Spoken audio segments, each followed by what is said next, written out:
All right, let's get right into it. Today, we're cracking open a declassified file, and this one's a biggie. We're talking about what might be the single most profound journey in all of human history. But here's the twist. We're not going to treat this like a story. Think of it more as a high-level physics demonstration. So, let's start with this core idea right here, in a universe that's basically run on code, right? Miracles, they aren't magic, not really. They're just moments where the system administrator, the one with the master password, overrides the standard laws of physics. It's like they're showing us what the system is really capable of when you have admin privileges. And you know, the event we call the Night Journey? Well, that was the ultimate tech demo. We're going to break it down, not just as this amazing spiritual event, but as a straight-up showcase of faster-than-light travel, dimensional shifting, and, get this, a complete mastery of the time stream itself.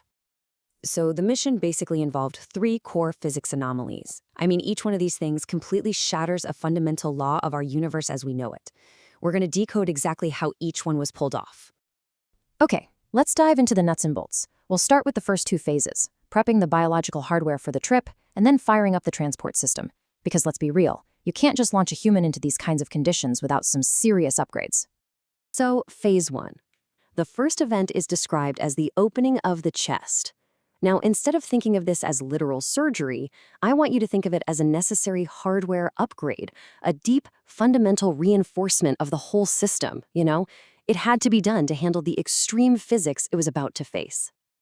Look, a standard human body, it would just be torn apart. It would disintegrate under the insane pressure of FTL travel, or shifting between dimensions. So this modification, it was kind of like overclocking a high-end processor, or installing a cryoshield.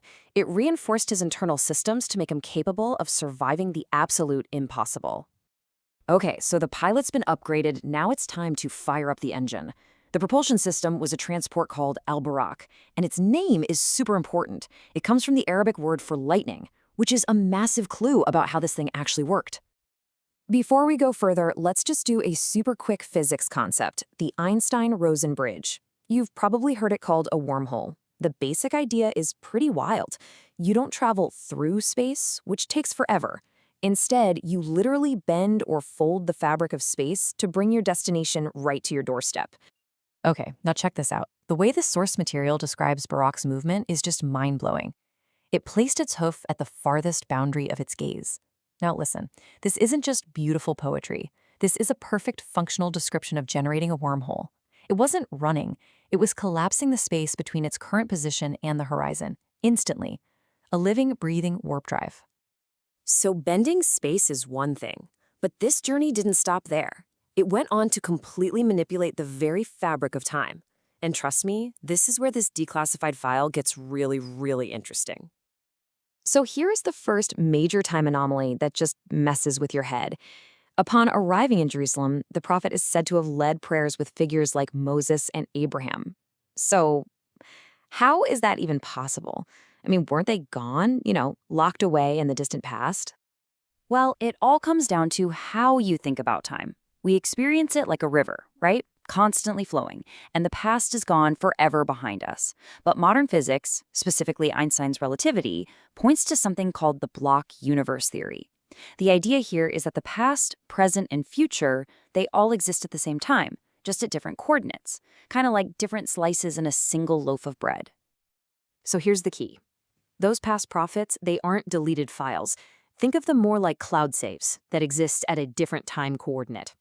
By moving outside the normal flow of time, the prophet could access any slice of that block universe. He wasn't time traveling in the way we think about it. He was just visiting their coordinates, their saved games, in the moments they were actually alive. Okay, that brings us to the next big paradox. During the Ascension, the prophet witnessed people already in the afterlife, in heaven or in hell. But wait a minute, how can that be? Judgment Day hasn't even happened yet in our timeline, right? Well, once you're outside the time stream, from that higher vantage point, events aren't in the future anymore. They're just other coordinates that already exist. So he wasn't time traveling. He was essentially viewing a future render of the simulation, seeing it from the admin's point of view. And this, of course, leads to the big one, the question that everybody asks.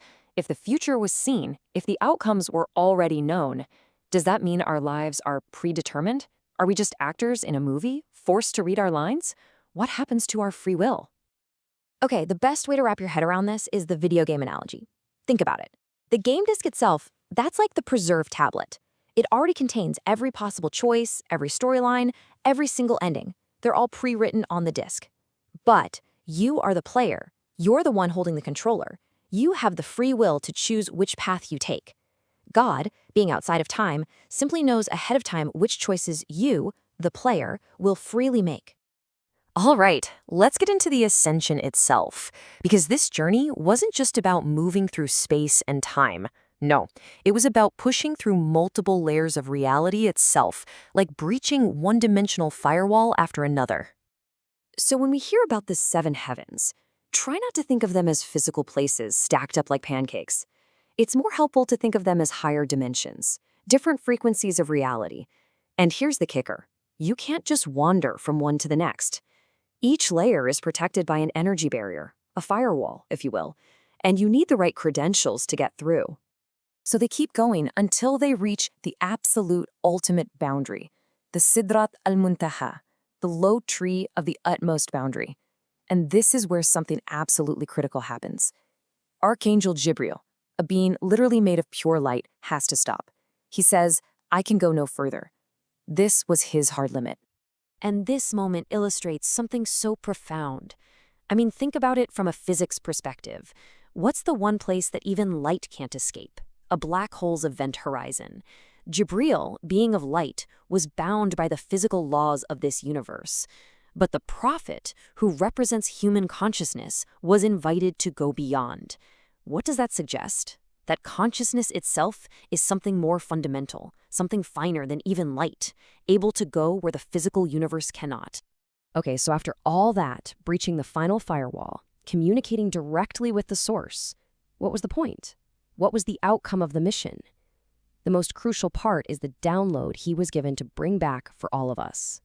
He didn't come back with a stone tablet or some physical object. He came back with an action code. Salah, the 5 daily prayers. So in this whole framework, prayer isn't just a ritual. It's the functional uplink. It's the permanent, quantum entangled connection, like a fiber optic cable that was established that night, directly linking our low-frequency reality to the divine dimension. So the big takeaway here is that this journey basically revealed that the limits of our reality, the laws of physics we think are so solid, are really just settings in the code. And the 5 daily prayers, that's our direct, hardwired connection to the coder. It really leaves you with a final thought. Next time you pray, you're not just kneeling, you're logging in.